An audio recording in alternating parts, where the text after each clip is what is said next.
Hello, good evening student. जैसे कि आप लोगों को पता है कि आपकी जो क्लासेस हैं वो स्टार्ट हो चुकी हैं, बट कोविड-19 की इस कंडीशन में ध्यान में रखते हुए जो क्लासेस हैं आपकी वो कॉलेज आकर तो संभव नहीं हो पाएंगी, इसीलिए आज से जो आपकी क्लासेस हैं वो हम लोग ऑनलाइन स्टार्ट कर रहे हैं। तो आज के इस वीडियो में हम आप लोगों को आपके सिलेबस के बारे में बताएंगे। जैसे कि आज हम बताने वाले हैं कि 6th सेमेस्टर में आप लोगों को क्या क्या पढ़ना है। तो पहला आपको पढ़ना है यहाँ पर डेवलपमेंट ऑफ एंड्रॉयड, जिसमें कि हम जानेंगे कि जो आपकी एंड्रॉयड एप्लीकेशंस होती हैं उसको हम किस तरीके से क्रिएट करते हैं। सेकंड आता है आपका क्लाउड कंप्यूटिंग, तो इसमें आप क्लाउड कंप्यूटिंग के बारे में जानोगे। ठीक है, तो तीसरा आपका जो सब्जेक्ट है यहाँ पर वो आपको पढ़ना है industry management and entrepreneurship development, जिसके बारे में यहाँ पर आपको पढ़ा जाएगा कि इंडस्ट्री में किस तरीके से हम एक अच्छे एंटरप्रेन्योर बन सकते हैं, उसकी सारी चीज़ें आपको इसमें समझाई जाएंगी। नेक्स्ट आता है आपका यहाँ पे जो एक ऐड हुआ है आपका वो एक इलेक्टिव सब्जेक्ट है, जहाँ पर आपको एडवांस जावा पढ़नी है। अब तक के जो आपने पहले सेमेस्टर में पढ़ा था वो आपका जावा पढ़ा था, तो इस तरीके से यहाँ पर उसी जावा को एडवांस फॉर्म में पढ़ना है। तो हम स्टार्ट करते हैं डेवलपमेंट ऑफ एंड्रॉयड एप्लीकेशन। आपका जो सिलेबस है उसको पढ़ना है। तो सबसे पहले यहाँ पर हम ये जान लेते हैं कि जो आपका एंड्रॉयड है वहाँ पर हम एप्लीकेशंस डिज़ाइन करते हैं। तो एप्लीकेशन का मतलब एप्लीकेशन होती क्या है, तो इससे पहले आपको याद हो तो मैंने आपको कंप्यूटर सॉफ्टवेयर के बारे में पढ़ाया है। ठीक है, तो यहाँ पर सबसे पहले हम ध्यान देते हैं कि जो पुराने टॉपिक्स हैं उनको थोड़ा रिवाइज कर लें। मीन्स सॉफ्टवेयर क्या होता है, टाइप ऑफ सॉफ्टवेयर क्या होता है।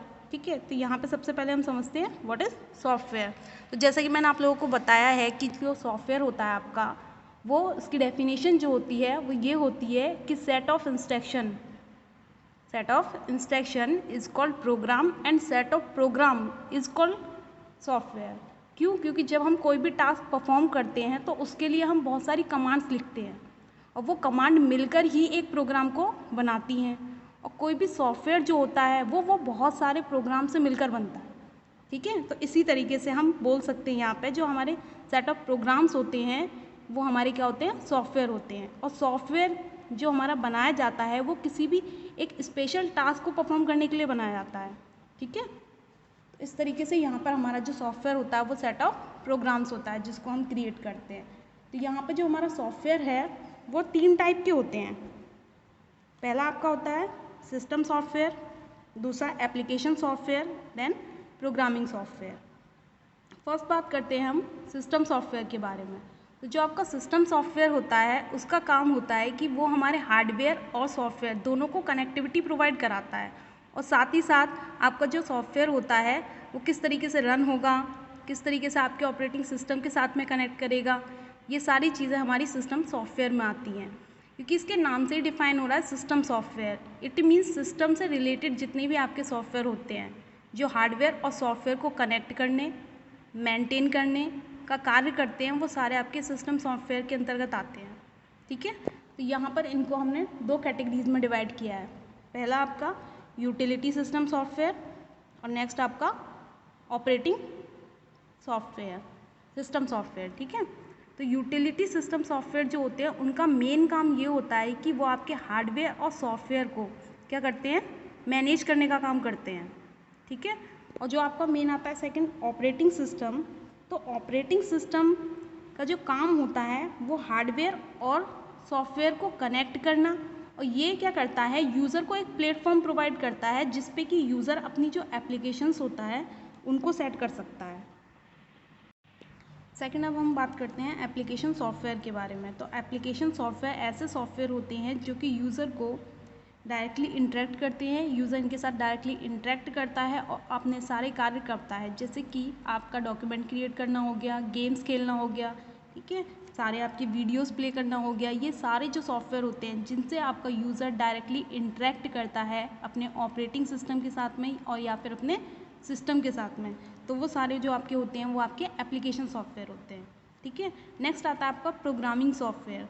तो प्रोग्रामिंग सॉफ्टवेयर एक ऐसे सॉफ्टवेयर होते हैं जो कि आपकी हेल्प करते हैं किसी भी प्रोग्रामिंग लैंग्वेज को बनाने में। मीन्स प्रोग्रामिंग सॉफ्टवेयर ऐसे सॉफ्टवेयर होते हैं जिनमें कि हम क्या करते हैं, अपनी प्रोग्रामिंग लैंग्वेज के माध्यम से अपने प्रोग्राम्स क्रिएट करते हैं। For example turbo C++, JDK, ठीक है। तो इस तरीके के जो आपने सॉफ्टवेयर यूज़ करे, आपने टर्बो C यूज़ किया है, तो इस तरीके के जो सॉफ्टवेयर होते हैं जो आपकी हेल्प करते हैं प्रोग्रामिंग करने में, तो वो आपके आते हैं प्रोग्रामिंग सॉफ्टवेयर के अंतर्गत, ठीक है। तो ये तो कुछ हो गए हमारे रिवीजन टॉपिक्स जो कि हमने पहले पढ़ चुकी हैं। तो इसी तरीके से अब मेन जो हमें पढ़ना है वो हमें पढ़ना है एप्लीकेशन के बारे में, कि एप्लीकेशंस क्या होती हैं, किस तरीके से हम इनको डिज़ाइन करते हैं, ठीक है। तो ये मेन हम लोगों को पढ़ना है। जैसे कि हम लोगों ने देखा, जो हमारी एप्लीकेशन सॉफ्टवेयर होते हैं वो ऐसे सॉफ्टवेयर होते हैं जिनसे कि हमारा जो यूज़र है वो डायरेक्टली इंटरेक्ट करता है सिस्टम के साथ में और अपने जो डेली वर्क होता है उसको परफॉर्म करता है, ठीक है। तो अब यहाँ पर हम बात करेंगे कि जो हमारी मोबाइल एप्लीकेशंस होती हैं वो कितने टाइप की होती हैं। तो जो हमारी मोबाइल एप्लीकेशंस होती हैं उनको 2 टाइप्स में कैटेगराइज किया गया है। पहली आपकी होती है नेटिव मोबाइल एप्लीकेशन, दूसरी होती है आपकी वेब मोबाइल एप्लीकेशन, एंड तीसरी जो एप्लीकेशन होती है आपकी वो नेटिव और वेब मोबाइल एप्लीकेशन का कॉम्बिनेशन होती है, जिसको हम बोलते हैं आपका हाइब्रिड एप्लीकेशन, ठीक है। तो इस तरीके से जो हमारी एप्लीकेशंस होती हैं वो 3 कैटेगरीज में कैटेगराइज की जाती हैं, ठीक। तो यहाँ पे हम थोड़ा डायग्राम को समझते हुए देखेंगे कि किस तरीके से ये वर्क करती है, ठीक है। तो जो आपकी पहली एप्लीकेशंस होती है जो कि नेटिव मोबाइल एप्लीकेशन है, वो एक ऐसी जो नेटिव मोबाइल एप्लीकेशन होती है वो ऐसी एप्लीकेशन होती हैं जैसे कि आप किसी डिवाइस पर उनको बना रहे हो, ठीक है। तो वो स्पेशलाइज्ड हो जाती है कि वो उसी डिवाइस पे रन करेंगी। फॉर एग्जांपल जैसे कि आपने कोई विंडो एप्लीकेशन बनाई है, ठीक है। तो वो विंडो एप्लीकेशन एक तरीके से स्पेसिफाइड हो गई कि वो विंडो ऑपरेटिंग सिस्टम पर ही रन करेगी, ठीक है। तो इस तरीके की जो एप्लीकेशंस होती हैं जो कि किसी डिवाइस के लिए क्या करती हैं, ओरिएंटेड हो जाती हैं, मीन्स उसी पर कार्य करती हैं। तो इस तरीके की जो एप्लीकेशन होती है वो आपकी नेटिव में आ जाती है, ठीक है। कि जैसे आप लोगों ने देखा है कि हमारे कुछ एंड्रॉयड फ़ोन होते हैं, कुछ ऐप के जो क्या कहते हैं आईफोन्स होते हैं, ठीक है। तो एंड्रॉयड एप्लीकेशन जो होती हैं वो केवल एंड्रॉयड फ़ोन पर ही वर्क करती है, बट जो आईफोन एप्लीकेशंस होती हैं वो केवल आईफोन्स के लिए ही अवेलेबल होती हैं, ठीक है। तो इस तरीके की जो स्पेसिफाइड एप्लीकेशंस होती हैं वो हमारी नेटिव एप्लीकेशंस कहलाती हैं, ठीक। सेकंड आता है आपका वेब एप्लीकेशंस। वेब एप्लीकेशन जो होती हैं वो आपकी डिवाइस ओरिएंटेड नहीं होती। इट मीन्स जैसे कि नेटिव है वो क्या करती है, जिस डिवाइस पे बनी है उस पर ही स्पेशलाइज्ड हो जाती है, उसी को ओरिएंटेड करती है। जबकि जो आपकी वेब एप्लीकेशंस होती हैं वो ऐसी एप्लीकेशन होती हैं जो कि डिवाइस ओरिएंटेड नहीं होती, ठीक है। इन्हें हम किसी भी वेबसाइट से क्या करते हैं, डायरेक्टली अपने मोबाइल फ़ोन में इंस्टॉल कर लेते हैं, ठीक है।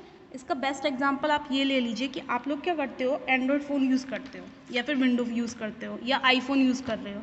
तो उस कंडीशन में जब हमें किसी एप्लीकेशन की रिक्वायरमेंट होती है तो हम लोग क्या करते हैं, प्ले स्टोर पर जाते हैं और उन एप्लीकेशंस को डाउनलोड कर लेते हैं, ठीक है।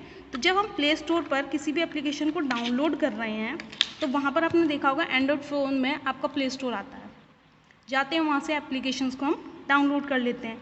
तो जो एप्लीकेशन आपके प्ले स्टोर में अवेलेबल होती हैं एंड्रॉयड फ़ोन के, वो आपकी होती हैं नेटिव एप्लीकेशंस, ठीक है, क्योंकि वह उसी जगह पे मिलती है, ठीक है। और आपके अगर आईफोन यूज़ कर रहे हो तो मैक का जो होता है आपका प्ले स्टोर वहाँ से मिलती है, ठीक है। तो इस तरीके से यहाँ पर जो वेब एप्लीकेशंस होती हैं वो ऐसी एप्लीकेशंस होती हैं जिनके लिए हमें किसी स्टोर की रिक्वायरमेंट नहीं होती, वो डायरेक्टली किसी ना किसी लिंक के माध्यम से हम डाउनलोड कर सकते हैं, ठीक है। तो बहुत सी एप्लीकेशन ऐसी होती हैं जो हमें प्ले स्टोर पर नहीं मिलती, बट हम उनका लिंक शेयर करके उनको डाउनलोड कर लेते हैं। तो वो जो आती है हमारी वो वेब एप्लीकेशन के अंतर्गत आती है, ठीक है। ये डिवाइस ओरिएंटेड नहीं होती हैं, ये किसी भी ऑपरेटिंग सिस्टम पे इजीली रन कर सकती हैं और ये हमारी वेब ब्राउज़र से कनेक्टेड होती है। मीन्स यूज़र क्या करता है, वेब ब्राउज़र से उन एप्लीकेशंस के URL को क्या करता है, कॉपी करता है, देन उसको यूज़ करता है और अपने ऑपरेटिंग सिस्टम को क्या करता है, इंस्टॉल कर लेता है ऑपरेटिंग सिस्टम पर। अब क्लियर हो गया होगा नेटिव और वेब, ठीक है। नेटिव आपकी डिवाइस ओरिएंटेड होती है जबकि वेब आपकी डिवाइस ओरिएंटेड नहीं होती है। देन बात करते हैं हम आपकी हाइब्रिड एप्लीकेशन की। तो हाइब्रिड एप्लीकेशन मैंने आपको बताया है आपकी जो नेटिव है और वेब है दोनों का कॉम्बिनेशन ये होती है, ठीक है। तो इस तरीके से ये भी आपकी डिवाइस ओरिएंटेड नहीं होती है, दोनों के कॉम्बिनेशन को लेके ये यूज़ की जाती है। क्लियर। तो आज के लिए हम आपको इतना ही बताते हैं कि आपकी जो एप्लीकेशन होती है वो 2 टाइप की होती हैं, ठीक है। आगे जो कंटिन्यू करेंगे हम नेक्स्ट लेक्चर में आपको बताएंगे कि नेटिव मोबाइल एप्लीकेशन क्या होता है, कैसे काम करता है, ठीक है।